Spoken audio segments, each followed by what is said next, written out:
color styles and all are original, but not the cufflinks, not these.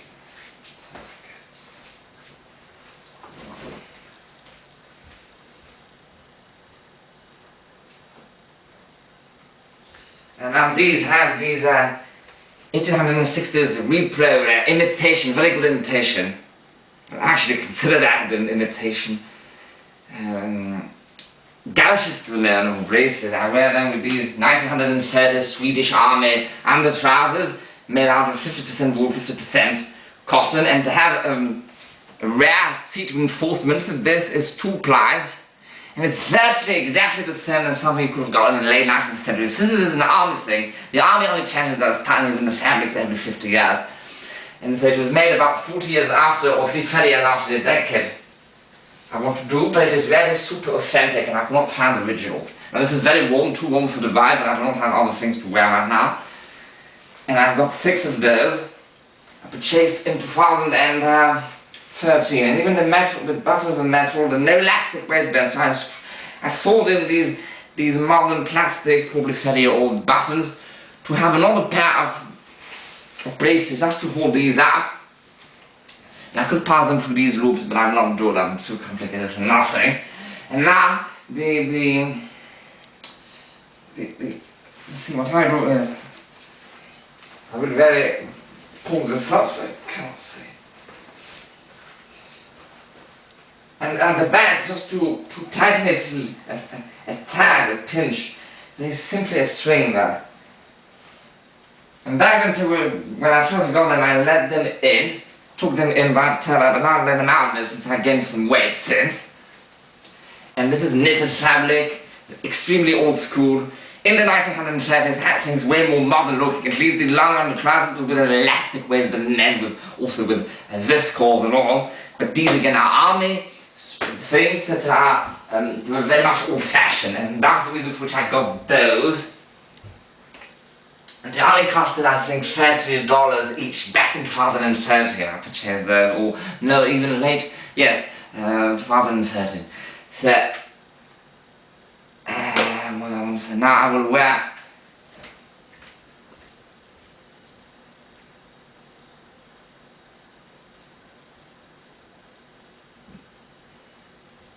so the socks again are long, got them in brands for less. And the sock suspenders were a gift in 2010, from Brooks Brothers, as one can see from the leather. And these are much better imitation than what is usually out there. Now they have more originals to sell, not originals, but some look exactly like the, which are relative from the 1920s to 1940s. I got a pair that is around France, which was shipped to France. I'm waiting for my sister to bring it back, which is relative from the 1930s, and they look almost identical, except that this is fake leather, it's a genuine leather. But in the 1890s, they would not have looked quite like that, and the styling would have been a little bit different with this really came into the early 20s, mid-20s. But again, nobody really sees them, and I cannot simply find original ones from so long ago. Unfortunately, again, almost impossible. So not just the sizing problem, but also all these little accessories, even the neck cloth and all, it is very more of an availability problem. The sizing problem is, for at least the things available, at least for sale upon Etsy and eBay, or even in these shops, in marketplaces, they're all available here in Dubai. And I'm living in Dubai, I don't really travel. So there, obviously to go above the under, so I'm filled with elastics.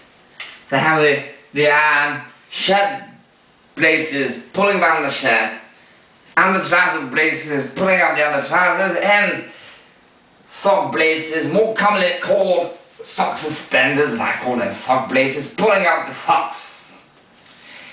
So there.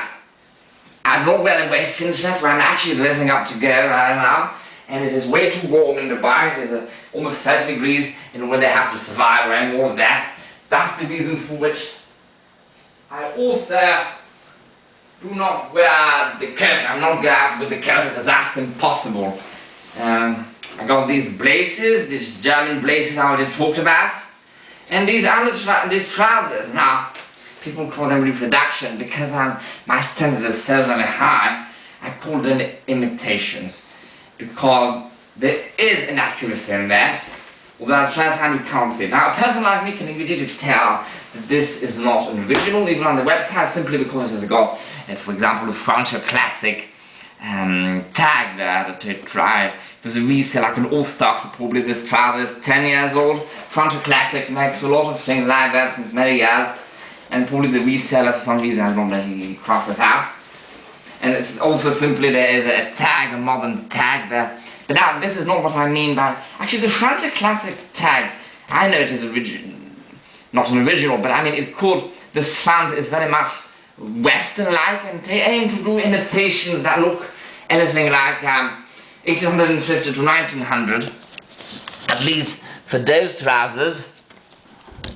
So the tag, the problem with the tag is not the color or the sizing or the font, but when I touch it already, this is a form of polyester that would not have been used in clothing back then. But really the problems, I'm not even thinking about the tags, or the tag inside is alright. I mean, a modern tag, you could always slip it off if you want, you could even unsole that. The inaccuracy is not the cloth itself, the cloth is a cotton duck.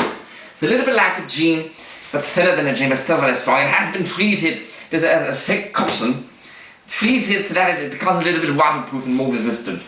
That is what the miners, the working classes would have been wearing. The cut is like what upper class people would have worn, but the material is more working class, especially in America, which is not in Western, Old West, for it was not too warm, but at the same time in a cold climate it would still be a little bit warm, not as warm as wool trousers, but it would resist and have more longevity than wool trousers.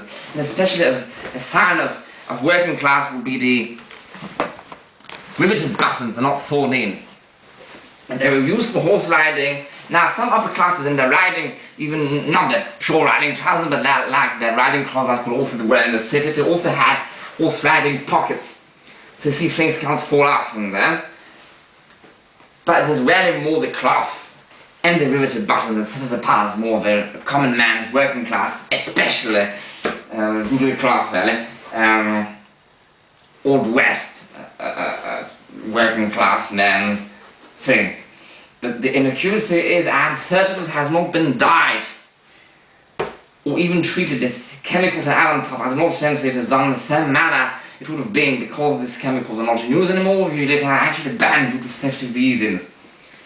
And another problem, I will not even count that button, so the button there for the French buyer, probably made of modern plastic. They had plastic then, but it was celluloid, no longer use celluloid, but I can't even tell the difference.